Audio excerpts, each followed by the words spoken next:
Smartphones are one of the most important products in consumer electronics, and I'm talking to one of our smartphone experts, Mike Geekus, about what he saw at the show, what was important. Mike, I think we saw bigger screens than ever on these devices, right? That's right, Paul, beginning with the Samsung Galaxy Note, 5.3 inches, but most people may think that's really a tablet computer. Let's talk about some of the things that offers, and some of the things that are interesting about it. Right, it comes with a smart pen, and that's like a tablet-like feature. Those of you who remember styluses and so forth, but it is a stylus that you can jot down notes as you would on a memo pad, scribble, or use it as a tool to alter photographs.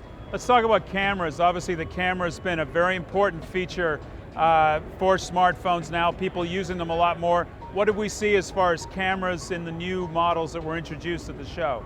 It looks like they're breaking the 10 megapixel barrier, if there was such a thing, with the HTC Titan 2, named after that ICBM that people used to be afraid of. But the Titan 2 has a 16 megapixel camera. Sure, they've been throwing megapixels at the cameras. They've been climbing steadily to 5, last year to 5 and 8, and now we're in 12 and 16 megapixel territory.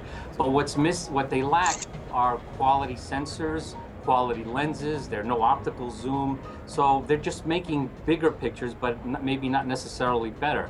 And when you have a bigger picture and you're using a network, that means you're using more network bandwidth. So Right. That's something we're going to keep an eye on. Right, certainly that has been the case. It'll be very interesting to see if those problems have been overcome with these phones. I know some of the manufacturers were talking about having separate processing chips for some of these sensors to improve their performance. So I think that'll be an area we'll be very eager, I'm sure you will be, to get them back in the labs and have our camera guys look at them, as well as our cell phone testers. So there were some disappointments for you at the show.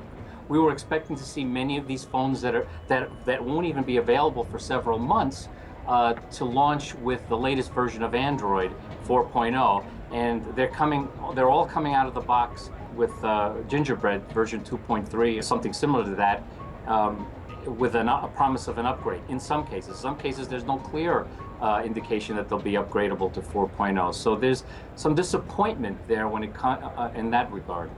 Mike, thanks for sharing your insights, your observations on this year's Consumer Electronics Show. I'm Paul Reynolds in Las Vegas for Consumer Reports.